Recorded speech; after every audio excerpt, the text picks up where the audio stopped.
What American city has fallen the furthest in the last 5 years? Jackson, Mississippi.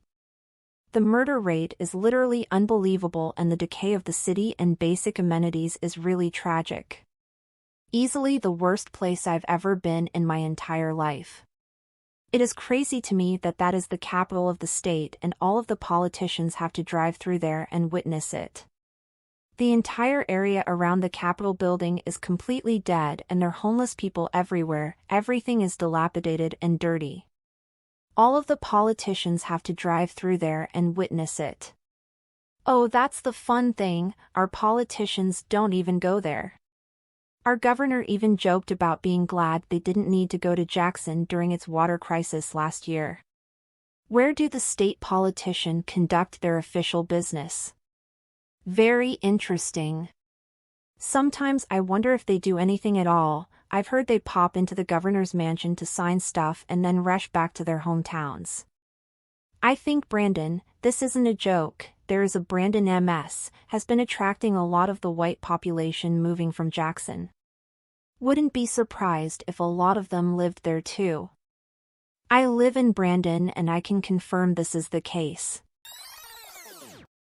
Not a big city, but I drove through Meridian MS after several years and the decay was really shocking. Everything seemed shuttered and dead, except Walmart. And there you have the answer of the #1 killer of small-town America, Walmart. Turns out that if you take all of the money out of a town and send it to Bentonville, a art that you own local economy doesn't do too well.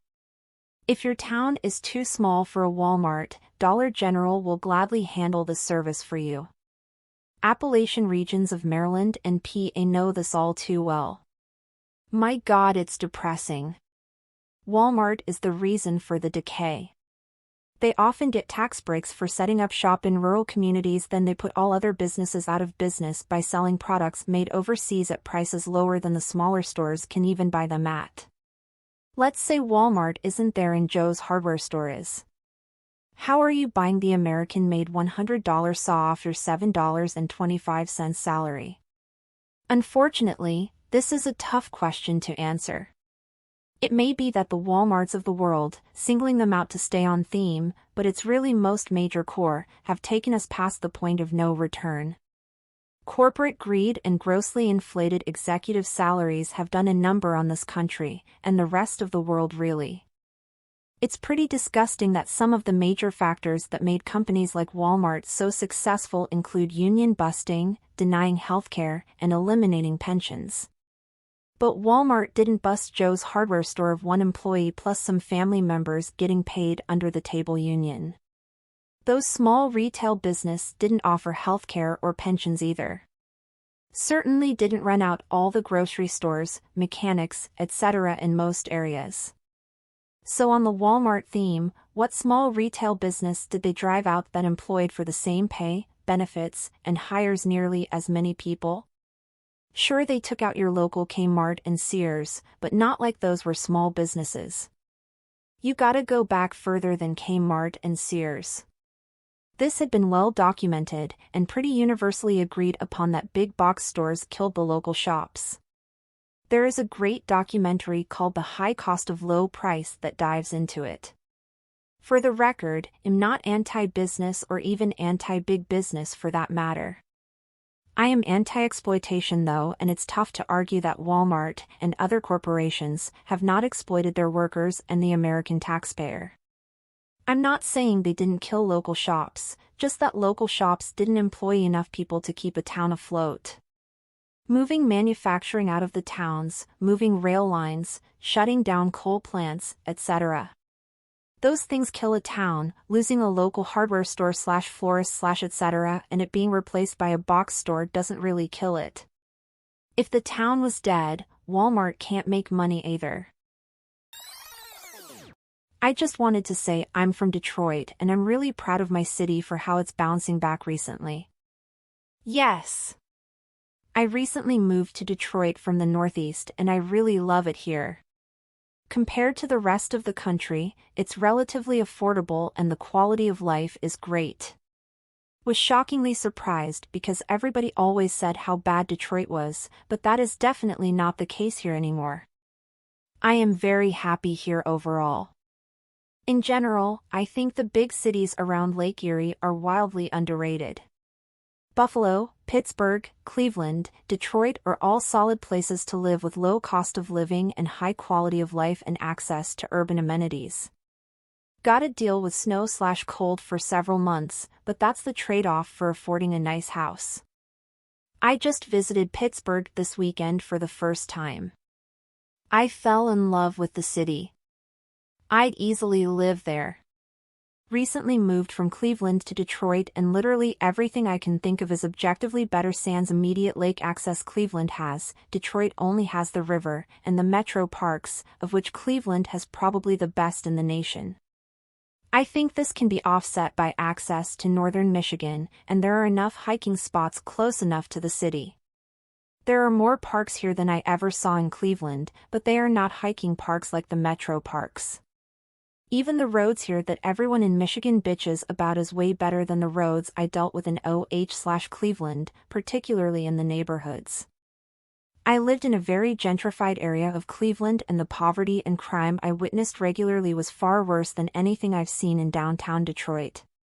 Detroit is cool because it actually has a downtown people will go to, which I went to downtown Cleveland a handful of times across years because there is just nothing to do there and is empty or full of homeless people.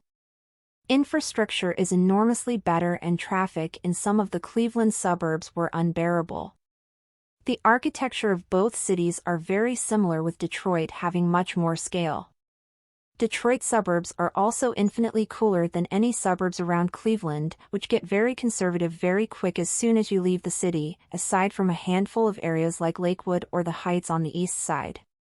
Food here is better and cheaper. Seriously, my dining out costs have halved and groceries probably 20% to 30% cheaper, somehow, and there is much more of an abundance of things to do, and far more volume of people in any activity you'd want. Cleveland often felt like a very cliquey big small town, where Detroit feels like a true large city with all the amenities despite maintaining the Midwestern nice everyone loves. Very anecdotal, but the people here are all incredibly more friendly than people in Ohio. Just random interactions with servers, store clerks, people on the street have been much better than where I was. People seem way happier overall. Cleveland will always be held back by the state of Ohio and is exactly why we left. That being said, we enjoyed our time there and think it's a very underrated city, but other Midwest cities will continue to outclass it due to how bad Ohio is spiraling down the toilet into Florida of the North. A ton of my friends over the years have moved from Cleveland to Detroit or Pittsburgh as we love the Midwest, but not Ohio. We do have hope Cleveland will continue to grow under the new mayor, but there's not much to do contending with the unbearable politics at the state level. Hearing about these makes me appreciate the progress Detroit has made in the last 5 to 10 years. The Motor City is getting better every day. I was shocked when I visited Detroit last May. It's been 15 years since I last visited, and wow, what an improvement. As a native Michigander, this makes me so happy. I've always loved Detroit, and I'm glad to see others are starting to see the good there as well. It's definitely come a long way from where it was 15 plus years ago.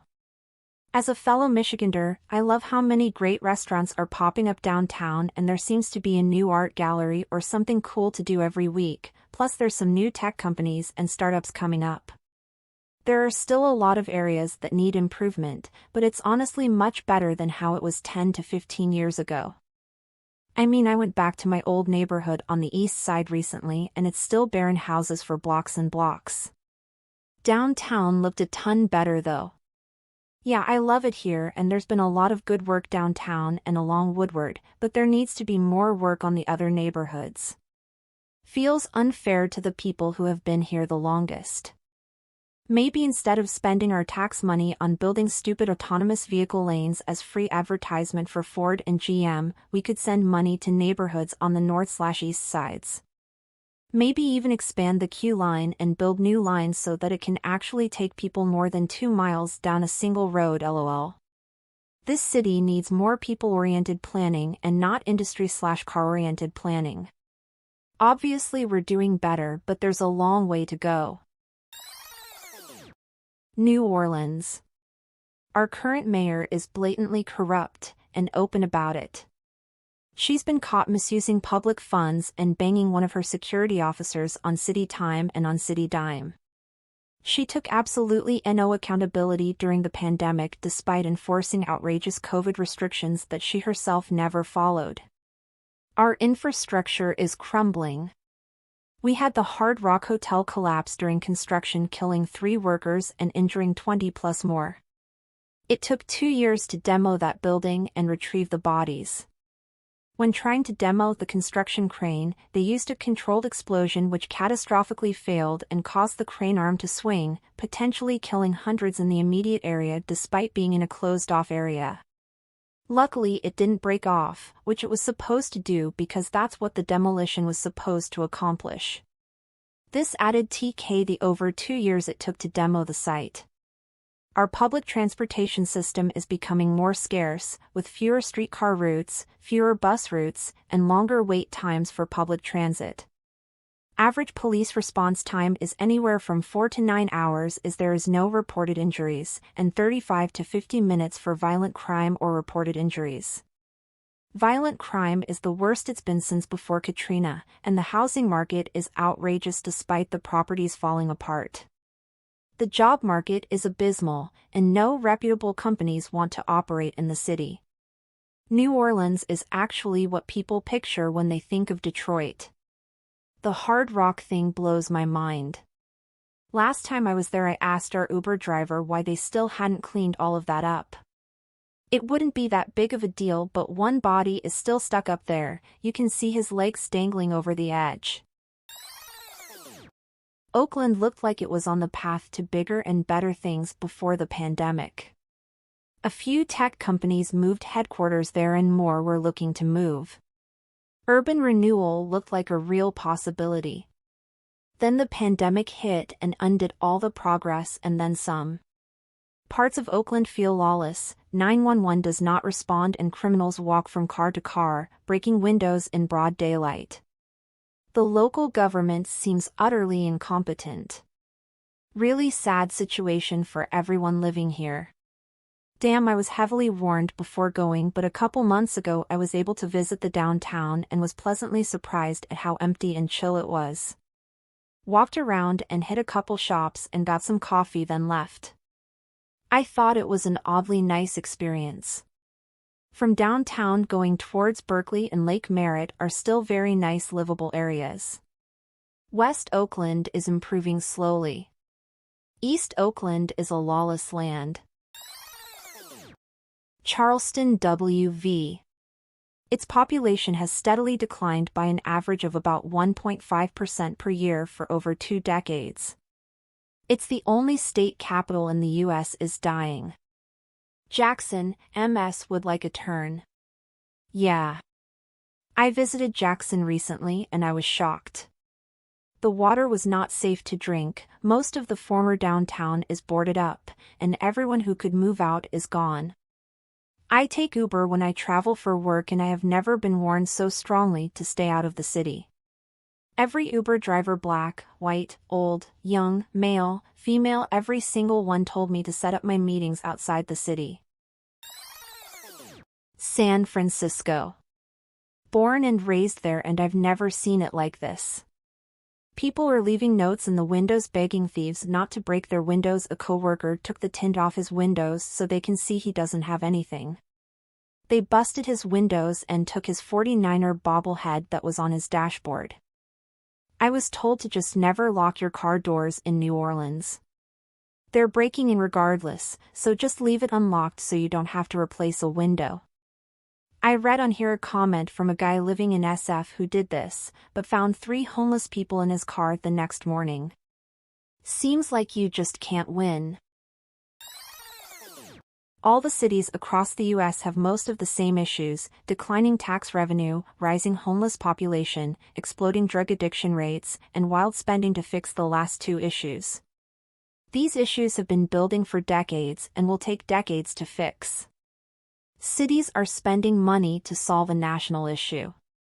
This comes at the detriment of city services that people rely on. Strong Towns has been talking for 10+ years about how urban sprawl creates massive infrastructure liabilities that low-density development doesn't generate the tax base to support. The only reason cities have stayed solvent is due to new investment from continuous growth, which has allowed them to kick the can down the road for decades. But cities can't grow forever. Once the population levels off, the house of cards comes crashing down. The pandemic was just the catalyst for this in some major cities, but it will eventually happen everywhere if we keep building our cities the way we do. Chicago is doing fairly well, all things considered, but many of the other cities in the state of Illinois are on track to suffer the same fate as Gary, Indiana.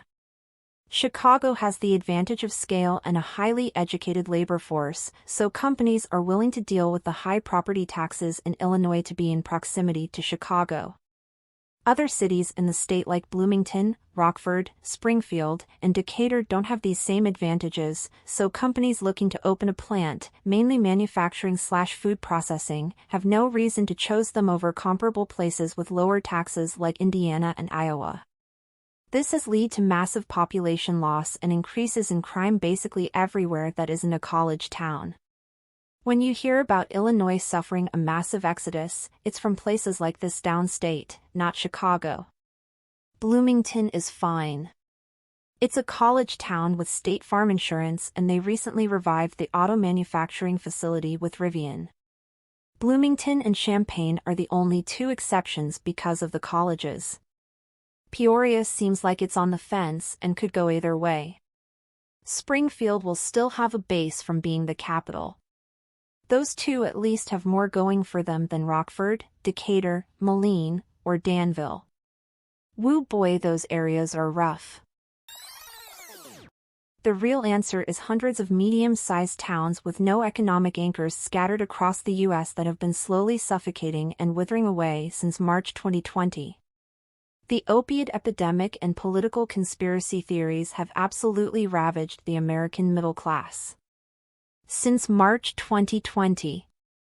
As someone from the Rust Belt, let me tell you, it's been far longer than that. I'd say it's been a slow but steady decline since the late 70s and early 80s as industry left and nothing replaced it.